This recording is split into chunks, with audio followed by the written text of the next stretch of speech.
kita langsung OTW ke rumah bapak itu gas. Sekarang aku udah sampai di lokasinya. Ini sekarang kita mau ketemu bapaknya dulu ya teman-teman ya. Gitu ya. Rupanya jauh. Saya dari Riau.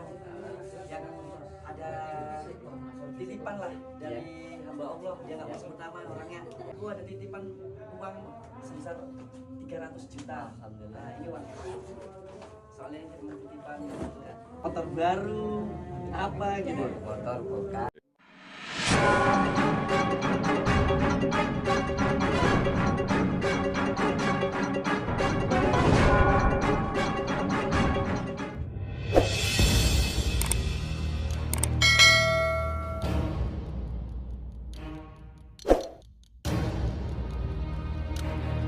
Zulfikar Akbar hendak serahkan donasi.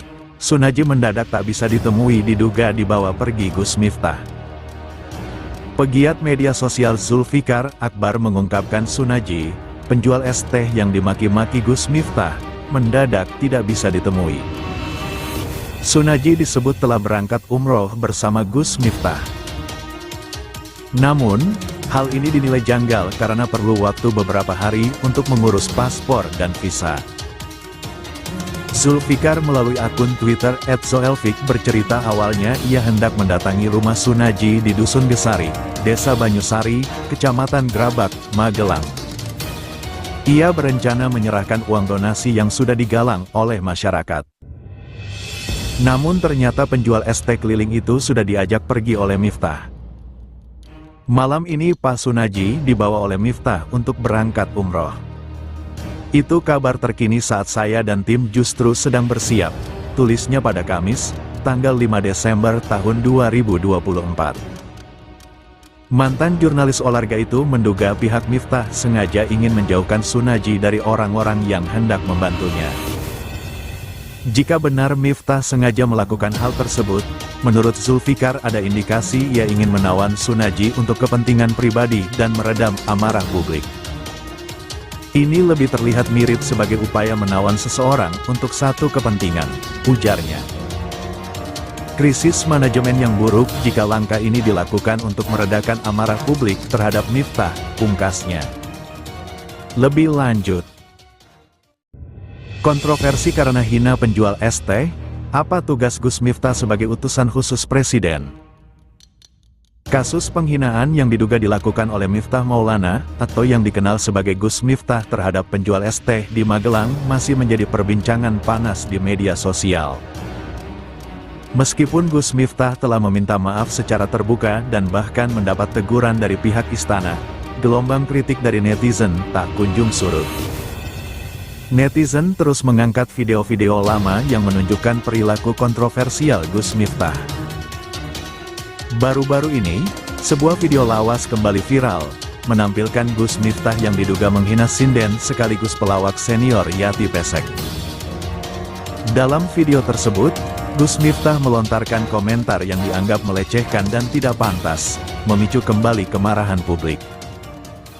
Setelah kejadian tersebut viral di media sosial, banyak netizen yang penasaran dengan apa itu utusan khusus Presiden, tugasnya hingga fungsinya. Untuk diketahui utusan khusus Presiden adalah pejabat negara yang ditunjuk untuk melaksanakan tugas tertentu yang diberikan oleh Presiden di luar tugas-tugas yang sudah dicakup dalam susunan organisasi kementerian dan instansi pemerintah lainnya. Selanjutnya, tugas dan fungsinya diatur dalam Peraturan Presiden Republik Indonesia Nomor 137 Tahun 2024 tentang Utusan Khusus Presiden, Staf Khusus Presiden, dan Staf Khusus Wakil Presiden. Tugas utusan khusus adalah sebagai berikut. Pasal 17.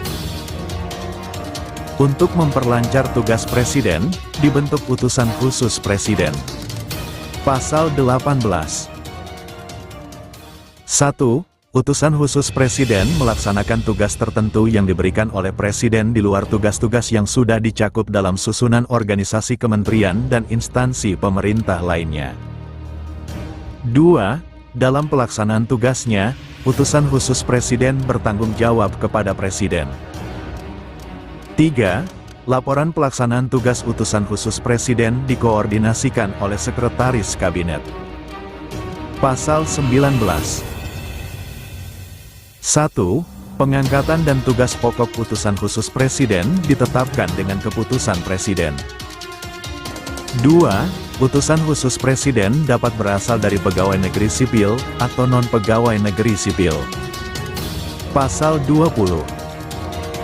1. Pegawai negeri sipil, prajurit Tentara Nasional Indonesia dan anggota Kepolisian Negara Republik Indonesia yang diangkat menjadi utusan khusus Presiden tetap menerima gaji sebagai pegawai negeri, prajurit Tentara Nasional Indonesia dan anggota Kepolisian Negara Republik Indonesia.